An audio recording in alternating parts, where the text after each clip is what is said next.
Valentine Mabugu, and today our focus is on infrastructure development in the country. Where are we as a country, and how can we attract investor, rather investors to invest in the infrastructure development sector, and what needs to be done, and what are we doing as a country to achieve this? And is conferencing part of the strategy that we can best attract investors and showcase our country, sell our country, and let them see our cooperation? And what should we be doing? Should we be going for PPPs, that is private partnerships as well, or the other investment opportunities that we can attract, and how can we make it easy for investors to be attracted to the country? And to discuss this and much more as we build up to the Infrastructure Development Summit that will be taking place in the resort town of Victoria Falls, we've invited Mr. Ngoni Dziroti to be with us in the studio to help us understand and appreciate and see how we can move on as a country. Good morning, Mr. Dziroti, and welcome to the Grill on Classic 63. Good morning, Fale. Thank you. All right, let's start to get us started. I know there's a big conference that will be happening in Victoria Falls starting on Wednesday, but let's look at what we need to be doing as a country. Our infrastructure is it's for us to realize Vision 2030. Part of that is improving our infrastructure development sector, but we cannot do it alone as a country. We need investors. Where are we right now, and what do we need to do? Okay, in terms of where are we, I'm sure you can all see that we are still, trying to make it there, and we're trying to attract investors. We are trying to assemble the right resources, so that our infrastructure gets developed. So what we need to do is to showcase the opportunities. Firstly, opportunities come from challenges. We have to, unveil our challenges. From our challenges, that's where the opportunities are unveiled, and that's where now we identify that, we, as for instance, we have got a challenge of no electricity. That being a challenge, that calls for more investment in that sector's infrastructure. Then, for instance, we have got a challenge of non-availability of water or scarcity of water. So that calls for more construction of dams, which being the opportunities that are available. And also, where are these challenges, where are these opportunities, and where are they, so that they can all be, looked into and be resolved at once. Having said that, let's look at are we doing enough as a country through government and local investors as well to attract investment in that sector? Is it lucrative enough now where we are as a country for investors to be coming in and investing in infrastructure development in Zimbabwe? Sure, it is lucrative, because once there are challenges, there are opportunities. So those opportunities, they are lucrative, and anyone who is an investor would come on board seeing the opportunities that are available. So where are we not getting it? Or why are we not even attracting at the moment? We could be seeing movement. We could be seeing excavators working and so forth. But yes, we're seeing roads are being done and so forth. But in terms of electricity, should we be going solar? What should we be doing? And so forth. We were not seeing that activity as much as we possibly want. No, it's coming up. But it's only that it comes in phases. For instance, Total was, rolling out its project of, putting solars on their save stations. DPA is doing, they recently, last year launched the Schweppes project. So basically they come in phases. And, infrastructure, you have to look at, these are long-term projects, and they're capital intensive. And being capital intensive, there's what we call feasibility studies, which should be done. For instance, if you want to construct a dam, you need to do feasibility studies. And feasibility studies, they'll take a year or two before the construction really happens. For instance, also give you, for instance, a road. For a road, to be constructed, there should be some feasibility studies first. Once they are done, then if they are bankable, then investors post their money. Then that's where you start to see activity happening, like those graders running around, excavators running around. Sure. Having said that, Zimbabwe is currently going through a challenging economic situation.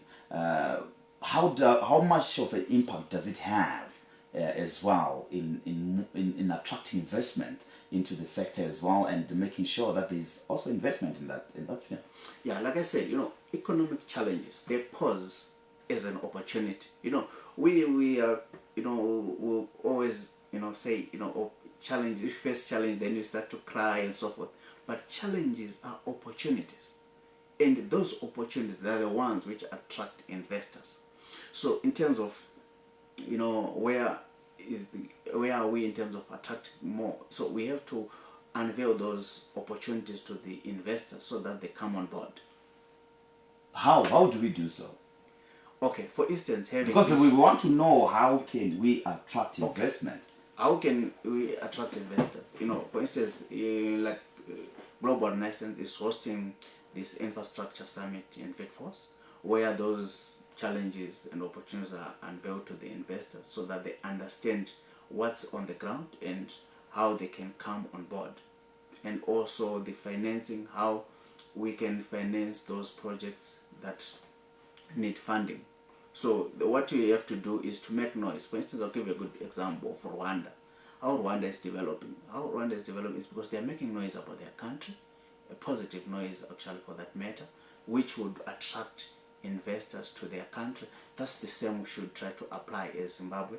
We make noise that, Zimbabwe is open for business, the opportunities that are available are so and so, and come on board. And for investors, these are the incentives that we are unveiling to you. So the Zimra, PRAS, all those institutes, they should come on board. Zera and Zinara, they should all come and try to unveil more opportunities in those sectors so that investors comes on board. That noise is not really happening. That's what I was about to ask you, to say, are all those institutions that you have mentioned doing enough for us to attract that kind of investment that you envisage, that you are gathering people together to say Zimbabwe is open for business, these are the opportunities that are available? They could be doing the noise in their corners, but is it enough? Because the noise, it should be loud and clear. It should be, across all boards.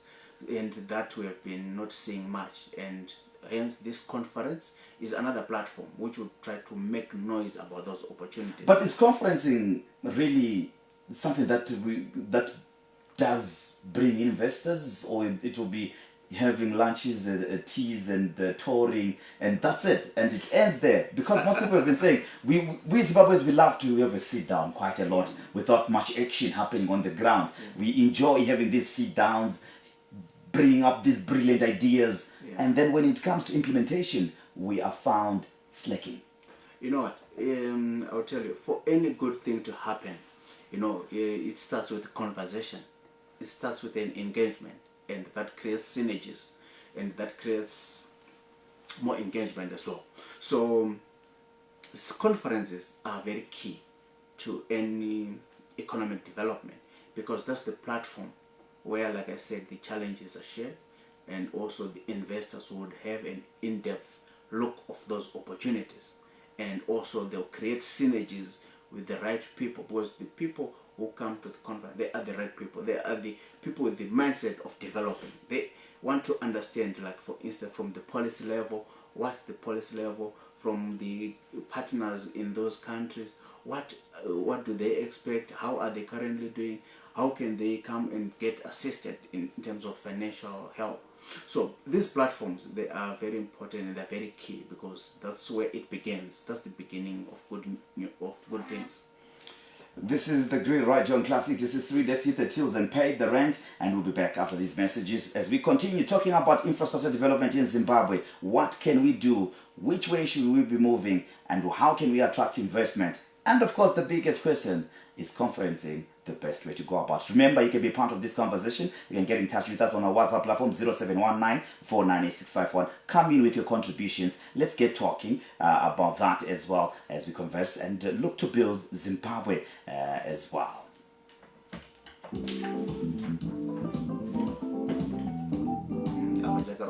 Did you know ZINDEF funded the commercialization of the National University of Science and Technology NUST's Applied Genetics Testing Center, AGTC? The center offers the following: DNA testing services, human identification, individual DNA profiling, paternity testing, motherless paternity test, standard paternity test, and court-admissible paternity test, medical diagnostics, HIV viral load tests, relationship DNA testing, sibling analysis, grandparent DNA testing, avuncular uncle or aunt testing, Y chromosome test, that is paternal lineage analysis. There's also forensic analysis, that is sexual assault cases, murder cases, identification of individuals involved in catastrophic accidents, identification of human remains in missing person cases. The center has previously been contracted to conduct DNA profiling on national projects such as the Mvuma bus disaster and Cyclone Idai disaster. The AGTC is already reducing the outflow of forex in the country, and as it is performing functions that were in the past only offered outside Zimbabwe. ZINDEF, your partner in human capital development.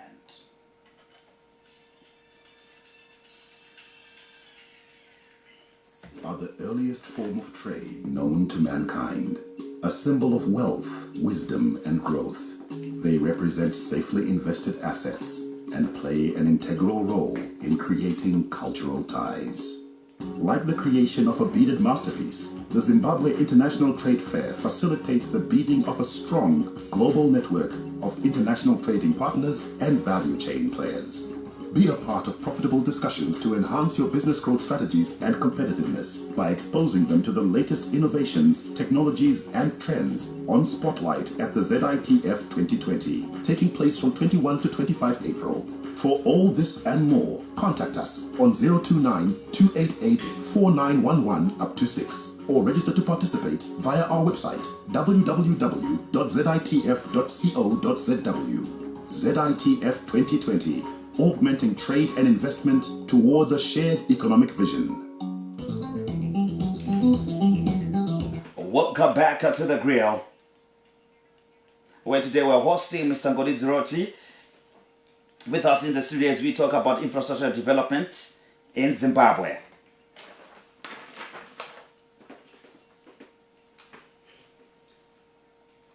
Right, Mr. Zroto, before we took that commercial break, we were focusing our attention on what we need to be doing. Do you feel that government has done enough in terms of policy to enable and attract investment into the infrastructure development sector? In your own perspective. Okay, in my opinion, they are trying. Nothing much has been done, but you know... You're being diplomatic? No, it's not.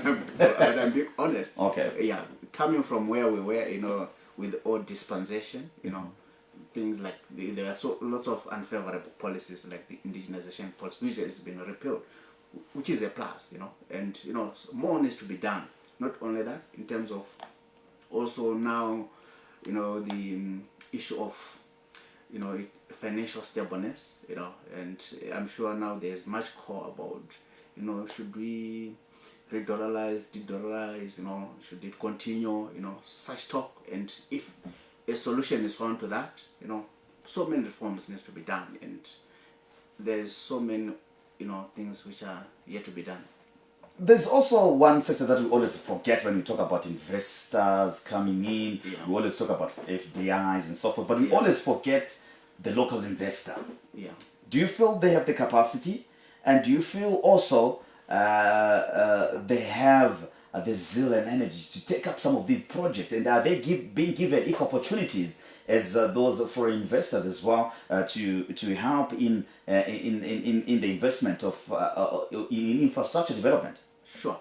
You know, local investors have got so much appetite about the opportunities that are available, And as you can see on some of our speakers, we have got some of the big investors, for instance, the chairman of West Properties, who have developed the Prospect, project in Waterfalls, and they're also doing another one in Borodale, and also they are the guys who wants to build the Mall of Africa in Borodale. So you see, they have the appetite for this market, and they are keen to invest more. And the local investors, they are the ones who understand the current dynamics, and hence, they are very keen to pour more money in the economy. And they also have to be supported into given sort of like incentives as well, so that they keep on investing and boosting the economy. When we talk about incentives, let's not generalize here, Mr. Zirati. What are we really focusing on? Because I think most people will be desperate to say, let's give them incentive. But what incentive are we talking about? Tax rebates? What are we really focusing on? Sure. Because any investor usually, the major cost, which is not really tied to the income, are taxes. And taxes, they have to be favorable. And once they are favorable, you'll find more local investors very keen on pumping and investing in more projects.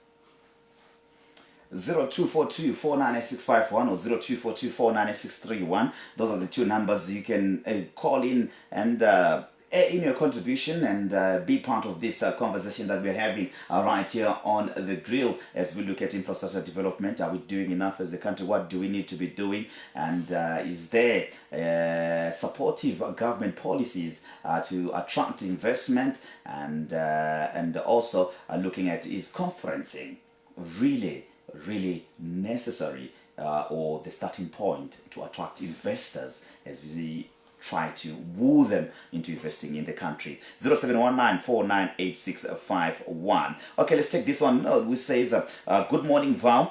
Government policy, the way we deal with corruption and selection of application of law, no investor will invest. Edipa Zengeza. Thank you very much, Edi, for getting in touch. Good morning to you. This one says, considering Zimbabwe's history, even our current modus operandi of corruption, financial misappropriation, needing to be connected to get permits, policy inconsistency, etc., who would invest their money with a piece of mod? All right, let's take a call. Radio, good morning. Radio, good morning. Hello, good morning. You're live on Classic 263. Yes, you're live. Please go ahead. I'm very well. How are you?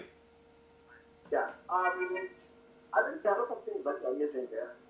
Because if Zimbabwe has been got so many challenges that we have had in this country. And my friend there in the studio saying the more the challenges is more likely that the opportunities that present themselves, then it's the more likely that we have to attract investment. I think he's getting lost. Zimbabwe does not have a good climate to attract investment. Even if politicians or those people go and have so many conferences which are wasting money, wasting the taxpayers' resources in Victoria Falls, they will not attract investment. The reason are why are our boss people in Zimbabwe moving away from Zimbabwe and go and work for so-called stable economy? It's because those economies are able to attract the capital that can be used in building those economies. As long as we do not have a good climate in Zimbabwe to attract investment, investors don't need to be called to Zimbabwe. But having said that, all right, can I just interject and we converse together? In your own opinion, don't you think the entrepreneur mind tells you that when there are problems, they need solutions? And doing so is thereby looking for opportunities where there are problems. Right. You see why is it that all these problems that he has been mentioning have been available in Zimbabwe for the past 2 decades or 3 decades? Are entrepreneurs not seeing that there are challenges in Zimbabwe? Are entrepreneurs seeing that there's no electricity, there's no fuel, there are no roads, there's nothing in Zimbabwe? No games, everything, nothing. For the past 2 decades.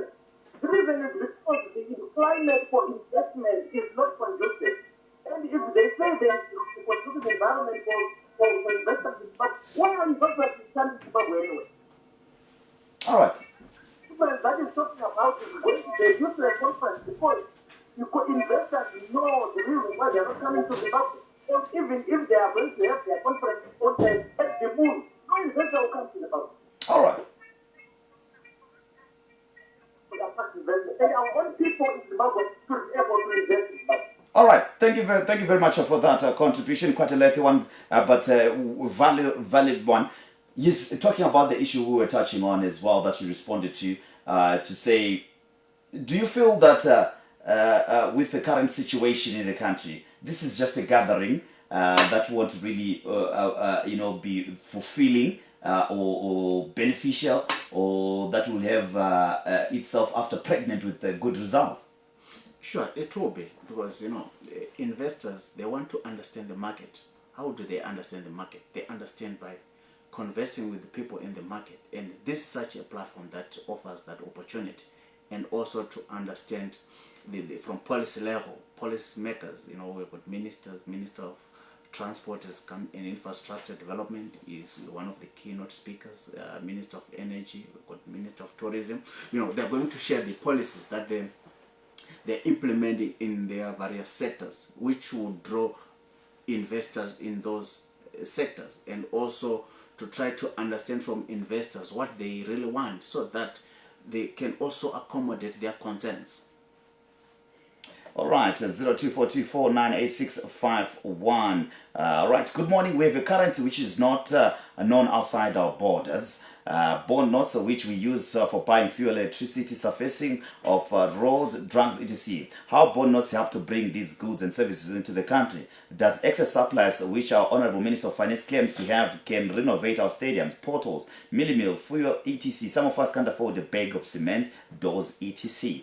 Right, thank you very much for that contribution. But I'll ask you, even those countries that have their own currencies like Zambia and so forth, they use their same currency, but they still manage to do those things. So I don't know where you're getting, help me understand where you're getting about the bond and so forth, and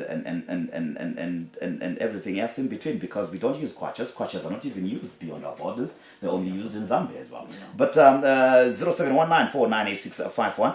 Let's get talking with the value contributions right here. Morning. As long as we don't have a stable currency, it will be difficult to embark on major projects. For example, a Kodin project in Bulawayo, nothing is being done. Nube from Bulawayo. Thank you very much, Nube, for getting in touch.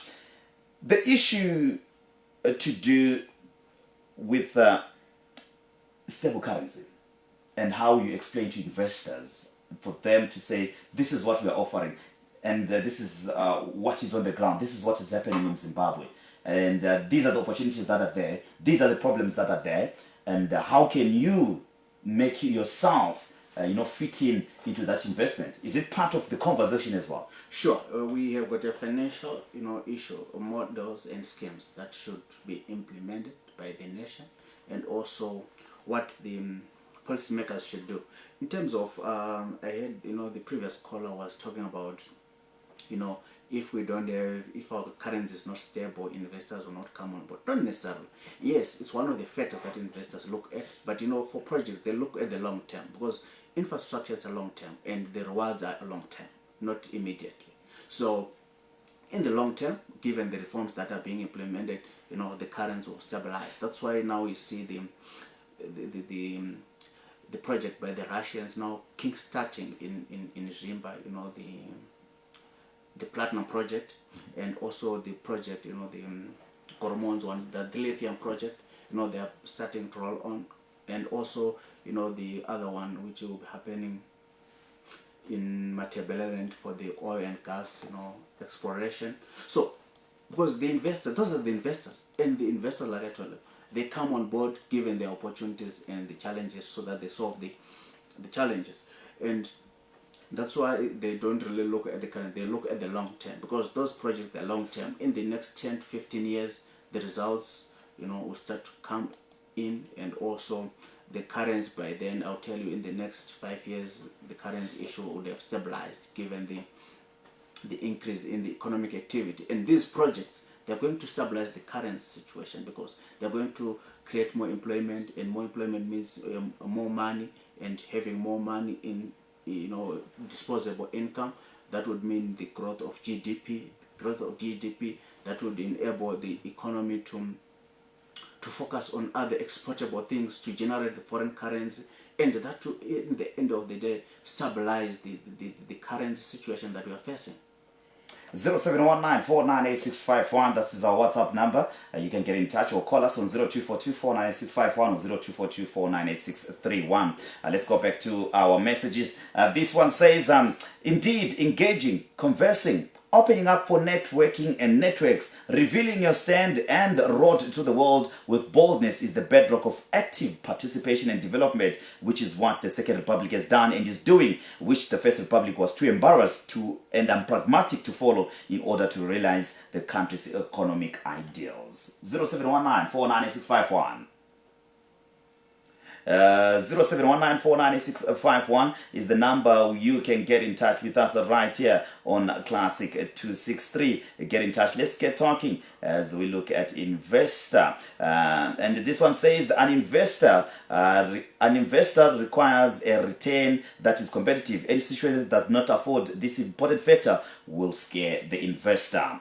0719498651 or 0242498651 or 0242498631. You can call live in the studio and get in touch with us. All right, this is just a gathering, Valentine. How many of such have been held? What has happened after ZITF? The economy fell 7% last year. The government is not serious with policies. They just concentrate on civil servants' salaries. Ngwenya in Bulawayo. Thank you very much, Ngwenya, for getting in touch with us.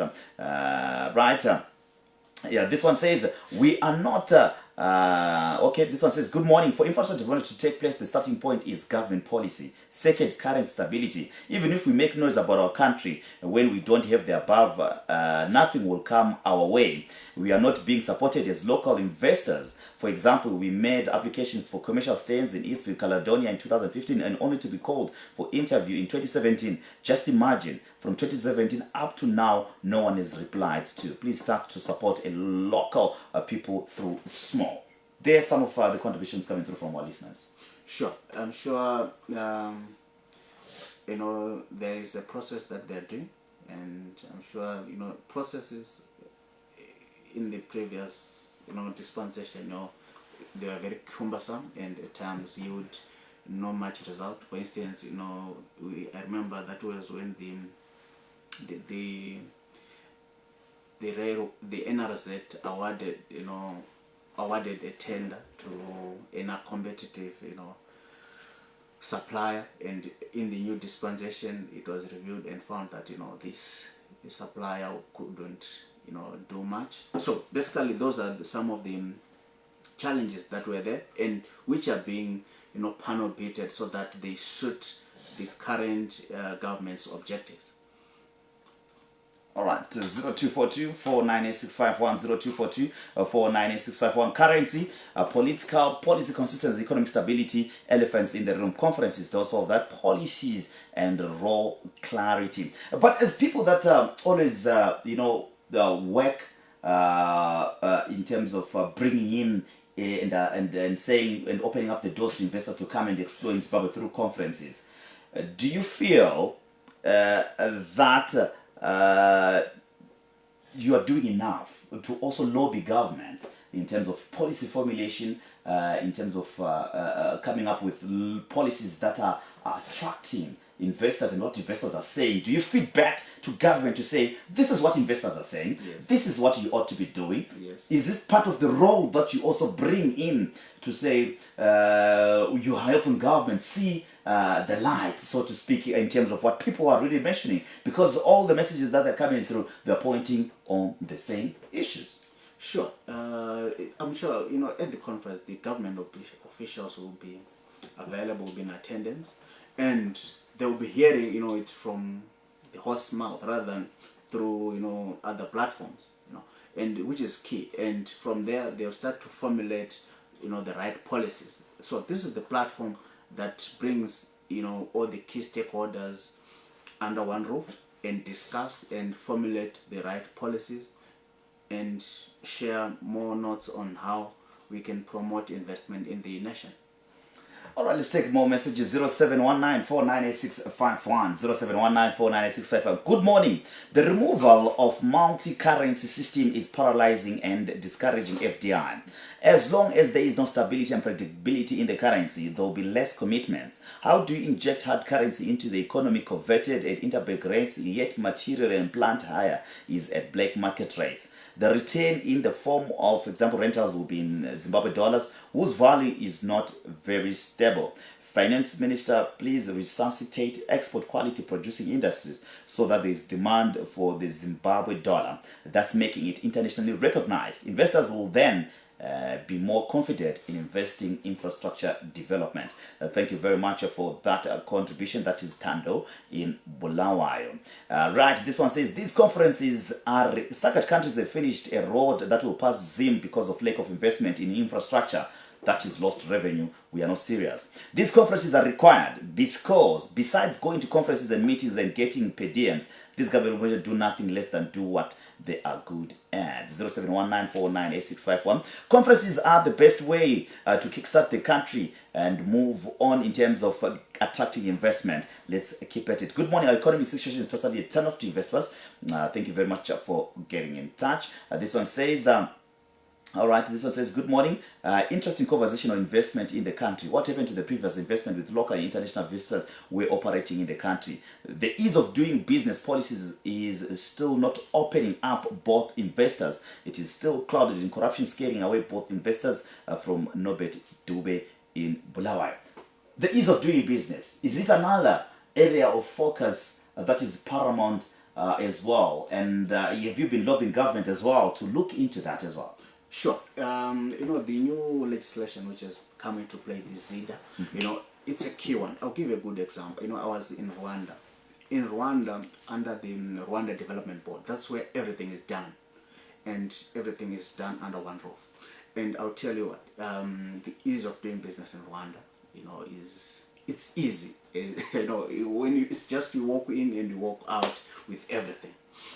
So that needs to be applied as well, and I'm sure this new board which has come into play is going to spruce up and also to improve our ease of doing business as a nation. But it's one of those small factors really that the investors focus on, like I said, because for instance, the investors that I have just spoken about, they came in before this was in play because of the attractiveness of our projects. So basically what you have to do is we have to make noise about the project that we have and all these other things. There are other factors, yes, I agree. They contribute, but not marginal. What is very key now is to make noise about the opportunities that are available so that, any investor would hear that there is an opportunity there. You come and assess for themselves. If they are not happy, they'll just leave. If they're happy, they'll come on board, like the previous ones have been on board. And also, like I said, the local investors, they are, 100% behind, in terms of improving investment in the various spheres of the economy. And they are attracted by the margins that are in those sectors. And that is what is key. And these other factors, yes, they'll come into play, the issue of corruption, being handled, those are other things, the ease of business. There are other factors, yes, they contribute, but they're not like, out of percentage. I know they're just about 20% effect, 80% is the project bankable. Because for instance, if the project is not bankable, you've got good ease of doing business, really would come on board if the project will run into a loss. No.